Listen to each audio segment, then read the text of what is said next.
ኧረ ጉድ! እንዴ ሄርሜላ ምን ላይ ነሽ? አቤል ምን ላይ ናችሁ? እናንተ ልጆች ወይ በተጋባችሁና በገላገላችሁን። ኧረ ከአብርሽ ህይወት ውጡ፣ ከሩታ ህይወት ውጡ፣ እራቁ። እንዴ አሁን ላይ አብርሽና ሩታ በጣም ደስ በሚል ሁኔታ ፍቅራቸውን፣ ትዳራቸውን፣ ኑሯቸውን ለመኖር ሲያስቡ እንደምታዩት ሄርሜላ በዚህ የተናደደችው በዚህ የተበሳጨችው አቤል ራሱ ለምን ሄርሜላን አላገባም በሚል ሰበብ እንግዲህ አብሮት የበላ አብሮት የጠጣ ሰው ነው፣ አብሮት ያለ ሰው ነው። ነገር ግን ሰው ይዘውበት ሄዱ፣ ሆቴሉ ድረስ ያለበት ድረስ እንግዲህ ጋርዶችን ይዘውበት ሄደዋል ማለት ነው። አብርሽም የሚሄድበት የሚገባበት ጠፍቶበታል። በጣም አስቸጋሪ ሁኔታ ላይ ነው ያሉት። እንዴ አቤል ግን በጣም መርዝ ነው በነገራችን ላይ ማለት ነው። እሱ ነው ልጆቹን ጠርቶ አብርሽ እዚህ ቦታ አለ፣ እዚህ ነው፣ እዛ ነው ብሎ ልክ እንደ ጓደኛ መስሎ ቀርቦ እንግዲህ በቃ ሄርሜላን ባለማግባቱ ከሄርሜላ ጋር ባለመሆኑ አቤል በጣም ተናዷል። በጣም ከምነግራችሁ በላይ ሄርሜላ ራሱ ይህን ያህል አልተናደደችም ነበረ። አሁን ደግሞ ከባድ እልህ ውስጥ ገብታለች ሄርሜላ ማለት ነው። እንደዛ ተናዳ ተበሳጭታለች። እስኪ እወደዋለሁ አፈቅረዋለሁ ብላለች አይደለ? የምትወደው ሰው ከሆነ ደስታውን ይኑርበት፣ ኑሮን ይኑርበት። በቃ ደስተኛ ሆኖ ማየት ነው አይደለም የምትፈልገው? ሌላ ነገር አልፈልግም ብላለች። ስለዚህ ከሩታ ጋር በዚህ ሰዓት ደስተኛ በሆነበት ታይም እንግዲህ ጋርድ ቀጥራ ያው ገንዘብ ያላት ሰው አይደለች? አዎ በደንብ እየሸቀለች አይደል? አዎ። ስለዚህ አብርሽን ለማስፈራራት እየሞከረች ነው ያለችው። ስንት አይነት መቀኛ አለ። እውነትም ሰይጣንን ታስንቂያለሽ እንዴ! አንዴ ተሳሳትሽ፣ ሁለቴ ተሳሳሽ፣ ሶስቴ አሁን ለ10ኛ ጊዜ ነው እንዴ የምትሳሳችሁ? በዚህ ልክ ምንድን ነው ህይወቱን ሲኦል የምታደርጊበት? በቃ ከሱ ራቂ። የምሬድ ነው የምልሽ። እና ሄርሜላ በተለይ ደግሞ ሄርሜላን ተዋት፣ የሩቅ ሰው ናት። ግን አቤል ነው የሚያስበላው። በነገራችን ላይ አብርሽ ደግሞ ሞኝ ነው። በቃ ጅል ታውቃላችሁ። እግዚአብሔርን በጣም ጅል ነው። ሰው የሚያምነው ነገር አለ። ሩታም እኮ ቆም ብላ ማሰብ የጀመረች ይህ ልጅ እየታታለለ ነው፣ በየዋህነቱ እየተጫወቱበት ነው ብላ ነው እንጂ ያጠፋው ጥፋት ቀላል ሆኖ አይደለም። ያደረግከው ነገር ሁሉ ቀላል ሆኖ ነገር አይደለም። ግን ሩታ እየተበቀሉ እንደሆነ በቃ በየዋህነት እየተጠቀሙብህ እንደሆነ ስላወቀች ነው ይህንን ነገር እያደረገች ያለችው፣ ወይ ደግሞ ይቅርታ ያደረገችልን ማለት ነው። እና አሁን ላይ ደግሞ ሄርሜላ ተናዳለች ከአብርሽ ጋር ሩታ እንደዛ ምናምን በመሆኗ። እንዴ ዛሬ የመጣች ሴት እኮ አይደለችም። በነገራችን ላይ ልጅ ወልዳለታለች። ያው ካላወቅሽ ብዬ ነው ልንገርሽ። ብዙ ዋጋ ከፍላለታለች። ከአባቷ ከእናቷ ጋር ተጣልታ ለአብርሽ ስትል ተሰዳ ሌላ አካባቢ ሌላ ሀገር ሄዳ ኖራ ነበር። ልንገርሽ ብዬ ነው። ብዙ ዋጋ ከፍላለታለች ለዚህ ፍቅር፣ ለዚህ ደስታ።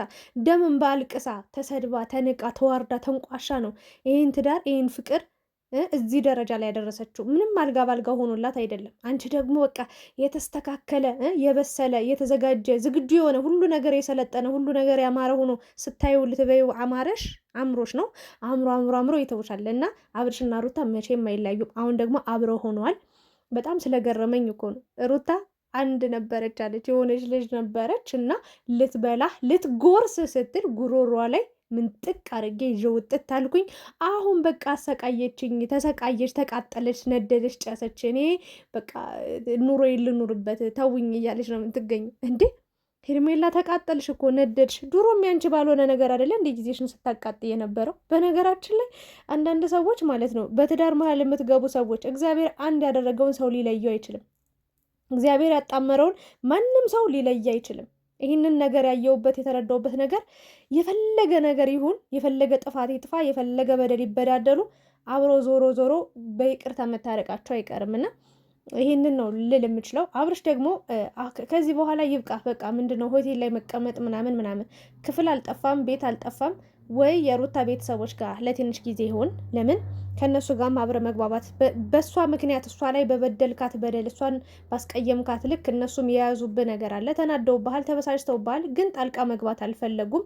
በቃ ያለው ነገር ሩታ ማስተካከል ትችላለች፣ ሩታ ችግሩ መፍታት ትችላለች ብለው ጸጥ ብሏል። እና እዛ መሆን ካለብህ ሁን። ምክንያቱም ሩታ አሁን ላይ መውጣት ስለማትችል ያው እምነቷ አይታወቅም። በነገራችን ላይ የሩታ ማለት ነው አንዴ ጴንጤ መዝሙር ትለቃለች፣ አንዴ ፕሮቴስታንት፣ አንዴ ደግሞ ሌላ ጊዜ ኦርቶዶክስ። ብቻ ምንም እንትን አይታወቅም። ግን ያው ኦርቶዶክስ ከሆነች ታውቃላችሁ፣ ሴት ልጅ 80 ቀን ሲሞላት የተወለደች አንድ ሕፃን ልጅ 80 ቀን ሲሞላት ክርስትና ትነሳለች፣ ትጠመቃለች ማለት ነው። ወንድ ከሆነ ደግሞ በ40 ቀኑ ነው። ግን 40 ቀን ያለፈ ይመስለኛል አይ ቲንክ። እና ክርስትናም ያለ አይመስለኝም።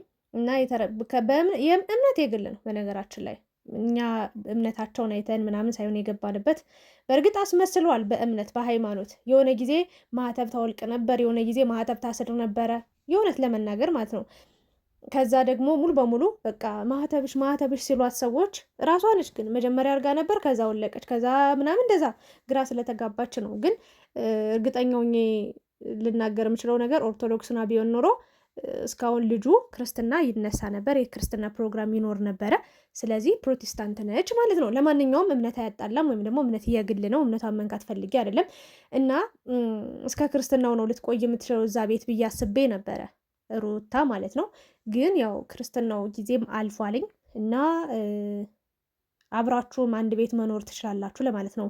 ይህንን ያነሳውበት ምክንያት ከክርስትናው ጋር በተገናኘ ነው እና ወደ ቤታችሁ ወደ አዲስ አበባ ወደ ኖራችሁበት ወደ አስተካከላችሁበት ወደ አመቻቻችሁበት እቃችሁ ወዳለውበት ቦታ ተመለሱ። አንተም ሆቴል ለሆቴል አትንከራተት፣ ትዳርን ሰብስብ፣ ኑሮን ኑር። በቃ አሁን ሰላም እየተሰማ አይደለም። በነገራችን ላይ አብረሽ በቃ ሁሉ ነገር በቃ ተንጠልጥሏል። የምሬ ነው እና ሰብሰብ አድርጉ ልባችሁንም፣ ሁላችሁንም ልባችሁንም እግራችሁንም እጃችሁንም ሰብሰብ አድርጉና አንድ ቤት ተጠቃላችሁ ኑሩ። ስለዚህ ማንም ወጠጤ እየመጣ ደግሞ ናውጣ ተነስ ተቀመጥ የሚል ከሆነ ገደል ግቡ በላቸው። ምንም አያመጡም። መጠው ዝተው አውርተው ሰድበው ሊሄዱ ይችላሉ። ከዛ ውጭ ምንም አያደርጉም። እንዴ በሰዓት ውጣ በሰዓት ግባ። ሆቴልን ደግሞ ለማንም ሰው ዝም ብለህ የእንግዳ ማረፊያ አታደርገው፣ ወይም ደግሞ የህዝብ ሽንት ቤት አታደርገው፣ አትክፈተው። ስትቀመጥ ራስን ጠብቀ፣ ስትወጣም ስትገባም ራስን ጠብቅ። ምክንያቱም አንዳንድ ይኸውላችሁ ሰይጣኖች አሉ የሰው ደስታ የማይፈልጉ፣ ሰው ሲደሰት የማይፈልጉ፣ ሰው ሲደሰት ሲያገኝ በቃ አንድ ላይ ሲሆን የማይፈልጉ ሰዎች አሉ። እስከ ዛሬ ሰላም ነበሩ። አሁን ላይ ግን ሄርሜላ በጉልበት ነው የመጣችሁ፣ በግድ ካልሆነ የኔ ጋር እንደው በግድሽ መጣ። እቃው ካልቆመልሽ ምን ልታደርጊው ነው? ነቅለሽ ልታክዩ ነው አንቺ ላይ እንዴ? እኔ ግራ ገባኝ። እኔ ብልግና ማውራት አልወድም፣ ግን በግድ የኔ ካልሆን ካለ እንዴ? በግድ የሆነ ወደ እኔ ካልመጣለ እንዴ? ካልፈለገስ እንዴ ጋርድ ምናምን ትያለሽ እንዴ? አቤል ራሱ በጣም አስመሳይ ሰው ነው በነገራችን ላይ። በቃ ሩታን በምን ምክንያት እንደሆነ አላውቅም፣ ጥምድ አድርጎ ይዟታል። ሩታ እኮ በጣም ብዙ በደል በድሏለች፣ አብርሽን ብዙ ጥፋት አጥፍታለች እኮ። ግን አብርሽ ይቅር ካላት አንተ ምን አገባ? አሽቃባጭ ሾካካ። የምሬ ነው የምላችሁ። የምር እንደ አልጋ አንጥፎ ቢያስተኛችሁ ሄርሜላና አብርሽን ደስታው ልነግራችሁ አልችልም። የሄርሜላ ነገር አንዱን እዛ ጋር መንጭቆ አንዱን ወደዛ መንጭቆ ለአብርሽ ቢሰጠው በስመ አብ ደስተኛ ነው። ደስተኛ በቃ በጣም ነው በቃ አብርሽና ሄርሜላ አንድ እንዲሆን የሚፈልገው። ከዚህ ሁሉ አብርሽ ጋር እንድትሆን መከራን ከምትበላ ማለት ነው። አንተ አይን እሱ ሲበላ አንተ ቁጭ ብለህ እንደዚህ አይነት ከምታይ ለምን አብርሽ የራሱ የሚበላው የሚገምጠው የሚጎርሰው አለ። እንደውም ቡግር እየወጣበት ነው። እና ሩታ አሁን ላይ ሳታስፈልገው አይቀርም። አንድ ቤት መሆን አለባቸው ግዴታ። ሩታ ራሱ እንደዛ እያለች ነበረ። እና ለምን በቡግር ይሰቃያል እንዴ? እና አቤል አንተ ምን የለኝም ከሴት ጋር ተኝቼ አላቅም ብለሃል አይደለም? ስለዚህ ለምን አትተባበራትም? ሄርሜላ ፈልቶባታል። የምሬን ነው። በጣም በቃ ፍልት ብሎባታል። ተረዳት በቃ የምሬን ነው። አብርሽ ባለትዳር ነው። ከባለትዳር ወንድ ላይ ከምትለጣጠፍ አግዛት፣ በቃ እርዳት፣ አለውልሽ በላት፣ ድረስላት። እቺ ጭራሽ ሆቴሉ ድረስ በጣም መቀመቅ፣ በጣም አስመሳይ፣ በጣም ማለት ነው ባለጌ ነው አቤል ማለት ነው። በጣም አስቀያሚ ሰው ነው በነገራችን ላይ።